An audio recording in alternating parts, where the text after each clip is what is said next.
Hello दोस्तों, नमस्कार। मैं हूं रविंद्र कुमार। आपको दिखा रहे हैं कि किस तरह से खेतों पर जानवर अटैक कर रहे हैं, किस तरह से किसानों की फसल को ध्वस्त कर रहे हैं। दिन दहाड़े किसानों के खेत को किस तरह से जानवर नष्ट कर रहे हैं, ये आपको हम दिखाएंगे। और आपको दिखाते हैं, देखते हैं इन खेतों में कितने जानवर हैं। जहां पर सरकार दावा करती है कि हर गांव में एक गौशाला होगा, जानवरों का आशियाना होगा, किसानों की फसल को नष्ट नहीं करेंगे, पर यहाँ दिन दहाड़े जानवर किस तरह से किसानों की फसल को नष्ट कर रहे हैं, ये आपको हम दिखाएंगे अपने वीडियो के माध्यम से। और चलिए हम सबसे पहले उस खेत चलते हैं जहाँ जानवर चल रहे हैं, क्योंकि हम यहाँ से गुजर रहे थे तो हमारी नज़र वहाँ तक पड़ी। तो चलिए सबसे पहले हम वो आपको दिखाते हैं। पूरी खेत की ऐसी की तैसी मचाएँ। देखो रब्बी में कितने जानवर आपको दिखाएँ। ये देखो, वाह रे वाह, वाह रे योगी और मोदी की सरकार। ये देखो यहाँ पर, ये देखो किस तरह से किसानों के खेत की फसलों को नष्ट किया जा रहा है। देखो जानवर, ये देखो।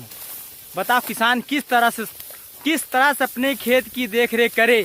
रात भर किसान अपने खेतों की देखरेख करता है, दिन भर करता है। जैसे ही वो दिन में ड्यूटी जाता है, उसके फसलों को जानवर किस तरह से नष्ट कर रहे हैं।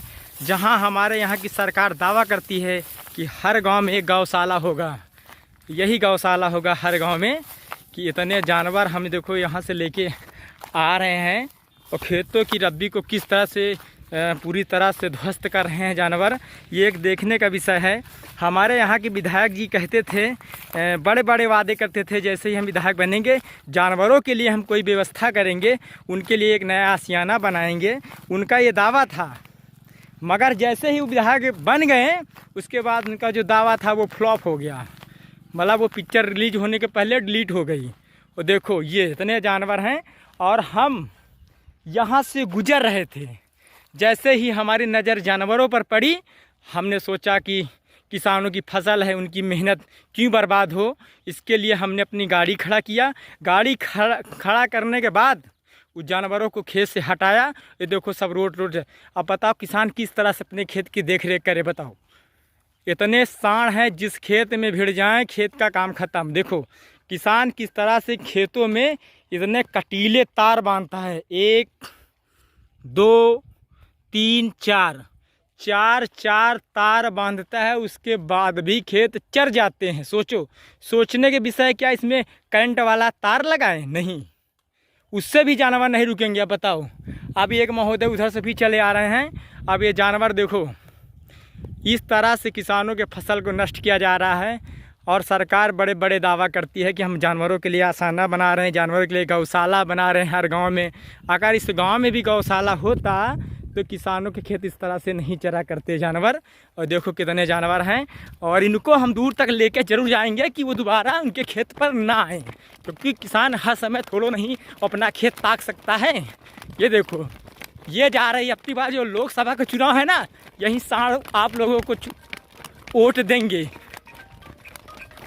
ये देखो, ऐसे जानवरों को ले जाकर तहसील में और ब्लॉक में मेरा मन करता जाके भर दें वहाँ पर ले जाकर। अब बताओ, अभी ये जो जानवर हैं अभी दूसरे के खेत में जाएंगे, फिर वहाँ फसल नष्ट करेंगे। फिलहाल उस खेत में नहीं जाएंगे जहाँ से हम इनको लेके आए हैं। अब बताओ, ये सोचने का विषय है कि यहाँ पर इतने जानवर हैं कि कोई इन पर ध्यान क्यों नहीं देता है, कोई अधिकारी क्यों नहीं ध्यान देता है।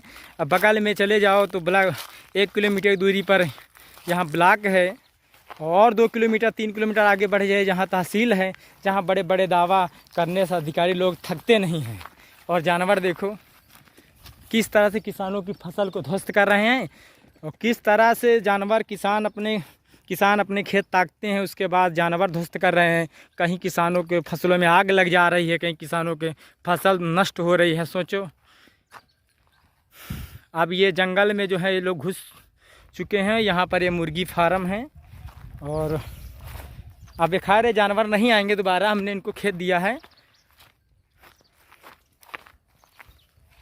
ये सब जा रहे हैं अपने जंगल की ओर, और अब खैर नहीं आएंगे। अब हम भी यहाँ से चलते हैं। ये देखो किस तरह से यहाँ जो फसलों को ध्वस्त करके जानवर जा रहे हैं। तो ये सोचने के विषय है, और अधिकारी लोगों को भी ये सोचना चाहिए, और जानवरों के लिए कुछ व्यवस्था करना चाहिए। हर गांव में एक गौशाला होना चाहिए, परंतु ये लोग नहीं करेंगे। ऐसा क्यों करेंगे, वो भी जानते हैं।